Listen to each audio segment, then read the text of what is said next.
In the gray, unyielding walls of Blackthorn Penitentiary, time didn't just pass, it crawled, heavy and suffocating, like a fog that never lifted. For Caleb Monroe, 2 years into his sentence for armed robbery, the days bled into one another, each indistinguishable from the last.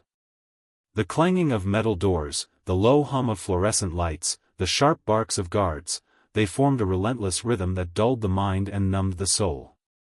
Fights erupted in the mess hall, new faces shuffled in, and routine searches swept through like clockwork, but none of it mattered. It was all just noise, a distraction from the monotony that threatened to swallow him whole. At times, Caleb felt the urge to scream, to shatter the oppressive silence that clung to every corner of the prison. Anything to feel alive again. The outreach program was a joke, or so he thought, a half-hearted attempt by the administration to pretend they cared. When the social worker shoved a form in front of him, urging him to sign up for a pen pal, Caleb scoffed. Who would bother writing to a convict like him? He filled it out anyway, scribbling lazy answers without a second thought, his pen moving as if on autopilot. He didn't expect a response. He didn't expect anything. Then, on a dreary Tuesday, a letter arrived. It was nothing special at first glance, a plain white envelope, the kind you'd find in any office. The handwriting was tidy, almost delicate, with soft, looping curves. "Dear Caleb," it began, the words polite but unassuming. The sender, a woman named Lila Bennett, introduced herself with a quiet warmth. She wrote of her life as a freelance illustrator in a bustling city, of quiet evenings spent watching classic films, of a small apartment with a view of a park where she'd sketched the world passing by. She asked simple questions, about his days, his thoughts, his life inside. "I picked your name from a list," she wrote, "but I don't believe in coincidences. Maybe we're both looking for a connection in this lonely world." There was something in those words, a flicker of sincerity that pierced through the haze of Caleb's cynicism. He read the letter twice, then a third time, his fingers tracing the ink as if it might disappear. For the first time in months, he felt a spark, a reason to care. That night, he sat on his bunk, the dim light casting shadows across the cell, and wrote a reply. His words came haltingly at first, stilted by years of prison slang and guarded distrust. But as he wrote, something shifted. He crossed out lines, rewrote them, choosing each word with a care he hadn't known he possessed. "Lila, thanks for writing. Time here stretches like molasses, slow and sticky. Your letter, it's like a window to a world I forgot existed." What began as a tentative exchange grew into a lifeline. Lila's letters arrived like clockwork, each one a thread pulling Caleb back from the edge. She shared stories of her life, how she'd spend hours perfecting a single sketch, how she'd laugh at the quirks of old black and white movies, how the city's noise sometimes felt like a weight on her chest. Caleb, in turn, opened up in ways he never had before. He wrote of his childhood, of dreams he'd buried long ago, of fears he'd never dared voice to the men around him. The concrete walls seemed to fade with every word he penned, replaced by the world Lila painted in her letters. 3 months in, they were on a first-name basis. By 5 months, Caleb lived for the moment the guard slid an envelope through the bars. "Lila," he wrote one night, his heart pounding as he scratched the words, "sometimes I think you know me better than I know myself." He hesitated, staring at the confession, his pulse racing. Vulnerability wasn't a luxury in Blackthorn, where weakness was a currency paid in blood. But with Lila, it felt safe. He sealed the envelope and sent it before he could change his mind. In December, Lila sent a photograph. It was simple, unposed, a candid shot of her standing in her apartment, sunlight streaming through a window. Her auburn hair fell in soft waves just past her shoulders, and her hazel eyes held a quiet intelligence, a warmth that made Caleb's chest ache. A faint smile curved her lips, and the slight tilt of her head suggested a vulnerability that mirrored his own. "This is me," she'd written on the back. "Not my best photo, but I wanted you to see who's been writing to you." Caleb studied the image for hours, memorizing every detail. He pinned it above his bunk, a small act of defiance against the prison's grey despair. His cellmates noticed, of course. "Who's that?" asked Marcus Tate, his bunkmate, leaning over to peer at the photo. "Your girl?" The question caught Caleb off guard, but the answer came easily. "Yeah," he said, a slow grin spreading across his face. "My girl." The words felt right, natural, like a truth he'd been waiting to claim. The other inmates ribbed him, their teasing laced with envy. "Monroe's got himself a keeper," they'd say, their laughter echoing through the cell block. Each time Caleb nodded, the label, girlfriend, settled deeper into his bones. As winter thawed into spring, their letters grew bolder, more intimate. Lila wrote of a future they might share, quiet evenings by a fireplace, walks through a park hand in hand. Caleb responded with dreams of his own, painting a life beyond the bars, a cabin by a lake, a place where they could start over. "I think of you every night," he wrote, his pen trembling. "I wonder what your voice sounds like. Is it soft, like your letters? Do you laugh as easily as you write?" Lila sent more photos, her in a sundress, her with her hair pulled back, always with that same gentle smile. "You're beautiful," Caleb wrote, no longer shy. "The kindest, smartest woman I've ever known." But beneath the warmth of Lila's letters, Caleb began to notice a subtle undercurrent of sadness. "I'm scared," she wrote one day, "that when we meet, you'll see the real me and feel differently." The words puzzled him. To Caleb, Lila was already real, more real than the cold steel of his cell, more real than the life he'd left behind. "You're my anchor," he replied. Nothing could change that. Her letters were his salvation, a tether to a world where hope still existed. Without them, he'd have drowned in the darkness long ago. By summer, Caleb's feelings had grown into something he couldn't contain. In a letter he rewrote 9 times, he poured out his heart. "Lila, will you marry me? I know it's crazy. I'm locked up, and you're out there, but I need to know we have a future. That you're mine." He sent it with shaking hands, then waited, each day stretching into an eternity. 2 weeks later, a thicker envelope arrived. Inside was a silver ring on a delicate chain and a single word, "Yes." Beneath it, Lila had written, "I'll wait for you, no matter how long." Their wedding was unconventional, a paperwork affair conducted through prison channels, with no touch, no vows spoken face to face.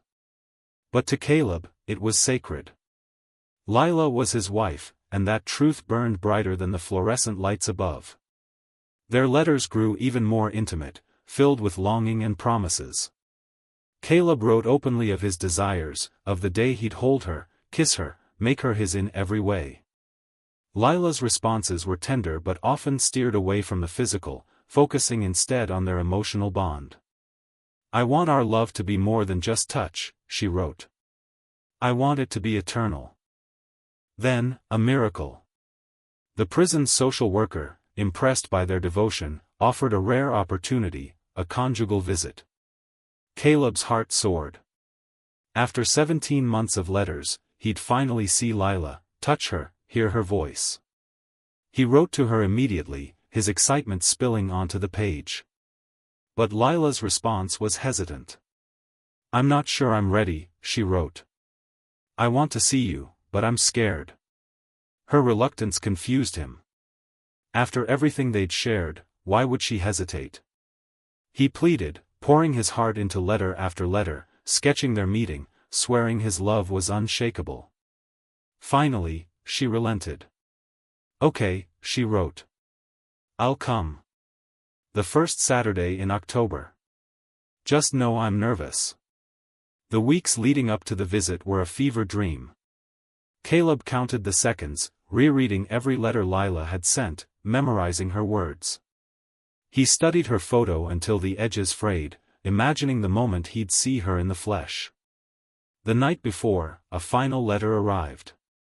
"My love," it began, "tomorrow we meet. My hands shake as I write this. There's something I need to tell you, but it's hard to put into words. Please, no matter what happens, know that every word I've written about my love for you is true. I love you, always.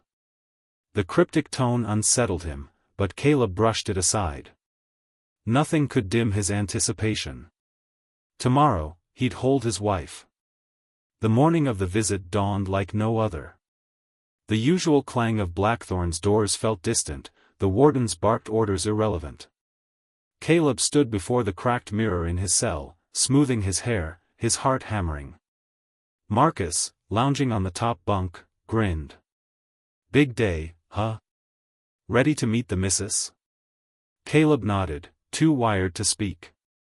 Relax, Marcus said, hopping down. She's coming to you in here, man. That means she's ready. Don't let her play coy. His words carried a crude edge, but Caleb barely registered them. Lila wasn't like that. She was different. At breakfast, the mess hall buzzed with crude jokes. Monroe's gonna show her who's boss, shouted a prisoner named Jake, his laughter coarse. Bet he won't let her out of that room, another chimed in. Caleb forced a smile, but unease coiled in his gut. He wanted their meeting to be special, not some primal conquest. Yet Marcus's words lingered, stirring something raw inside him. Don't let her take the lead, Marcus whispered as they left the hall. This is your turf. Take what's yours. 100 miles away, Lila stood before a mirror in a small, cluttered bathroom. Her fingers fumbled with the buttons of a lavender blouse, her reflection pale and drawn. Her auburn hair framed a face etched with fear. He'll understand, she whispered, her voice trembling. He loves me, not my body. Me. But doubt gnawed at her. She touched the silver ring hanging from a chain around her neck, their symbol of commitment, and wondered if it would survive the day. She should have told him sooner, back when their letters were just a game, before love had taken root. Now, it was too late. Honey, you'll be late, called her mother, Grace, from the hallway. Lila took a shaky breath. I'm coming, Mom. The drive to Blackthorn was silent, the countryside blurring past. Grace glanced at her daughter, concern etched in her eyes. You sure about this? She asked finally. You can still turn back. Lila shook her head. I have to tell him the truth. He deserves that, even if it ends us. Blackthorn loomed ahead, a squat fortress of concrete and barbed wire. Grace pulled into the lot. I'll wait here, she said softly. I love you, no matter what. The visitor intake was a gauntlet of humiliation, IDs checked, forms stamped, searches conducted with clinical detachment. A guard paused at Lila's ID, his eyes flicking to her face. Looks different, he muttered. Changed my hair, Lila said, forcing a light tone. The body search was worse. The female officer's hands lingered on the medical bandage beneath Lila's clothes. I have a certificate, Lila murmured, her cheeks burning. The officer nodded, her gaze softening briefly before waving her through. Warden Frank Sullivan greeted her with a smirk. First time, he asked, his tone dripping with condescension. Lila nodded, her throat tight.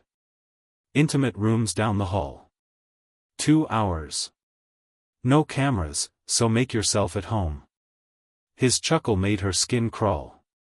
The room was stark, a creaky double bed, a small table, 2 chairs. A tray of cookies and a thermos sat untouched, a mockery of hospitality. Lila stood frozen, her heart pounding. This was it. After 17 months of letters, of love, of dreams, she'd meet Caleb. Would he still love her when he knew? The door clicked shut behind Sullivan, and Lila pressed a hand to her chest, willing her heart to slow. It's not too late, she whispered. She could explain. Caleb would understand. He had to.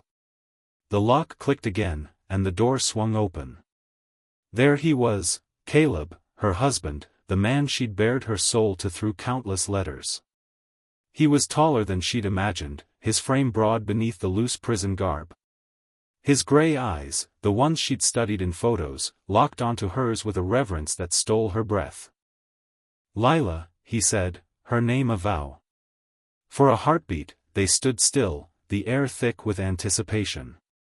Then Caleb crossed the room in 2 strides, his arms enveloping her. "You're here," he whispered, his voice breaking. Lila sank into his embrace, his scent, cheap soap and something raw, masculine, washing over her. His heartbeat thundered against her chest, and for a moment, she forgot the truth she carried, the secret that could unravel everything. Caleb pulled back, his hands framing her face.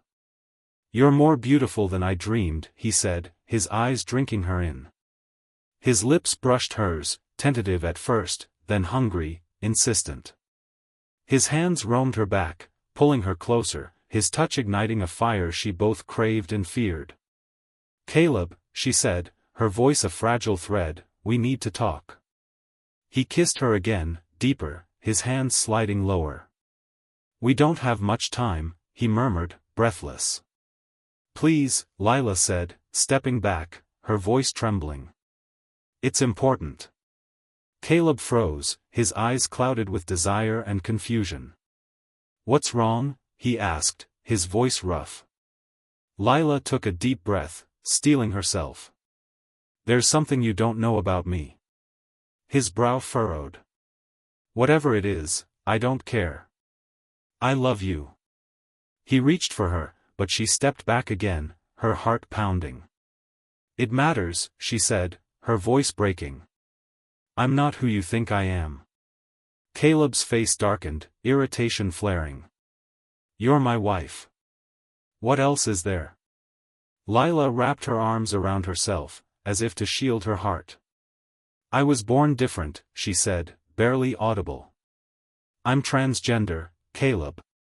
I was born in a male body."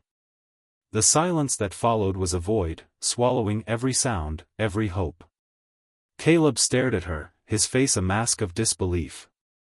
"Is this a joke?" he asked, his voice low, dangerous. "Because it's not funny." Tears pricked Lila's eyes. "It's not a joke. I wanted to tell you, but I was scared. I didn't want to lose you." Caleb shook his head, as if to banish her words. "No. You're a woman. I saw your pictures."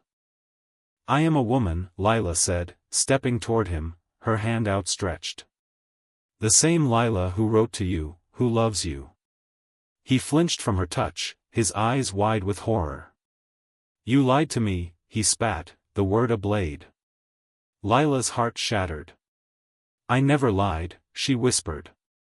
"I was always me. I just couldn't tell you." Caleb's face twisted with disgust. "So, you've had surgery?" he demanded, his voice faltering.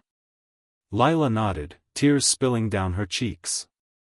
"Hormone therapy, surgery, I've been transitioning for years. I'm still me, Caleb." He staggered back, his expression a mix of betrayal and revulsion. "I don't know you," he muttered. "You're not my wife." "Please," Lila begged, her voice raw. "Try to understand." Caleb's voice rose, trembling with rage. "Understand? You made me marry you. Do you know what the guys said?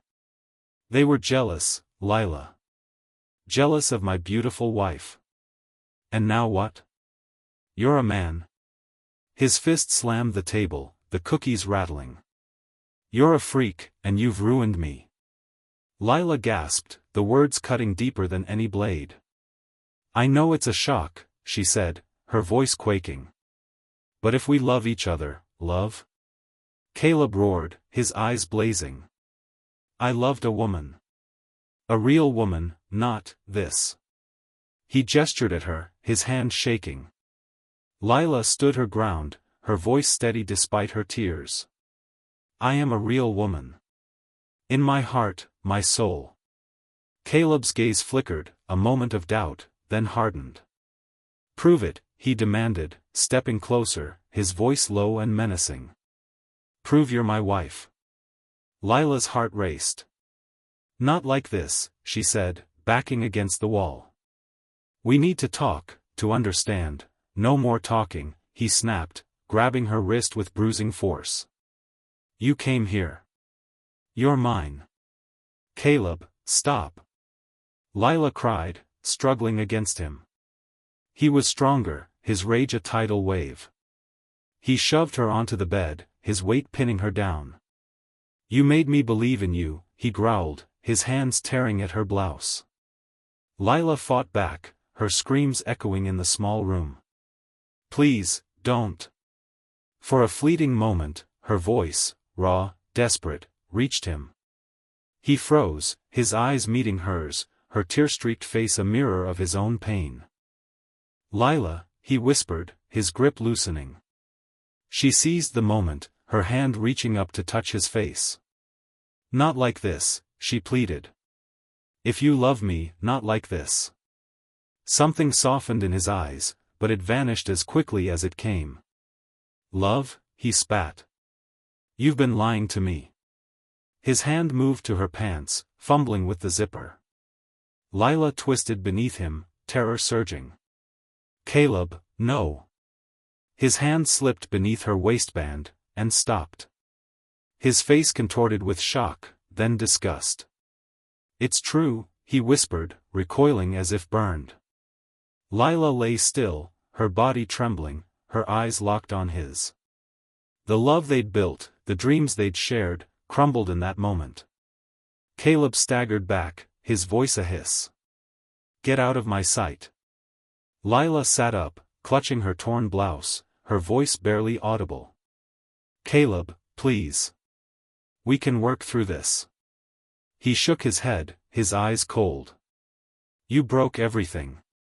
The room grew still, the air thick with the weight of their shattered bond. Caleb's fists clenched, his mind a storm of betrayal and humiliation. The other inmates' voices echoed in his head, Marcus, Jake, all of them. They'd laugh, mock him, tear him apart. "You're not a woman," he said, his voice hoarse. "You're a man." "I'm a woman," Lila said, her voice firm despite her tears. "I was born in the wrong body." Caleb's fist slammed the wall, pain shooting through his knuckles, but he didn't feel it. "No more lies," he roared. "I felt it. You've humiliated me." The prison had stripped him of everything, his freedom, his dignity, and now Lila had taken the last shred of his hope. "You destroyed me," he whispered, his voice eerily calm. Lila stood, her hands shaking. "I'm still the same person who loves you," she said. "Everything we shared was real." Caleb lunged at her, his hands closing around her throat before she could react. "You ruined my life," he screamed, his grip tightening. Lila clawed at his wrists, her eyes wide with terror, her gasps weak and desperate. A small voice inside Caleb screamed to stop, but it was drowned by a torrent of rage, betrayal, and shame. Lila's struggles weakened, her body growing limp. Her eyes, locked on his, held no hatred, only love, only pain. It fueled his fury. How could she look at him like that, after everything? His hands squeezed until her eyes rolled back, until she stopped moving. Only then did he release her, stumbling back as her body crumpled to the floor, lifeless, her eyes staring into nothingness. Caleb fell to his knees, his hands hovering over her face. "Lila," he whispered, shaking her, as if she might wake. "Lila, please." But there was no pulse, no breath. The truth crashed over him, he'd killed her. The woman he'd loved, the man who'd written him letters, who'd given him hope. He didn't remember pressing the call button, didn't hear the wardens rush in, didn't feel the cuffs snap around his wrists. Sullivan's voice cut through the haze, found out his wife was a man. Tough break. In an isolation cell, Caleb sat alone, the silence deafening. Lila's last words haunted him, "If we love each other," her eyes, full of love despite his cruelty, burned in his mind. He'd destroyed her, and with her, the man he'd been, the man who'd dreamed of a future. Now, only guilt remained, heavy and unyielding. Grace Bennett waited in the prison lot, her worry growing with each passing hour. When an officer approached, his face grim, she knew. "Mrs. Bennett, we need you to identify the body." The words shattered her. The funeral was small, attended by a handful who'd loved Lila for who she was. Sorting through her daughter's things, Grace found a box of Caleb's letters, each one brimming with love. The final, unsent letter from Lila broke her heart. "I was born a boy, but I love you with all my heart." Two souls, bound by love, destroyed by fear and prejudice. In his cell, Caleb clutched Lila's photo, her words etched on the back, "Love you just the way you are. Forever, Lila." Too late.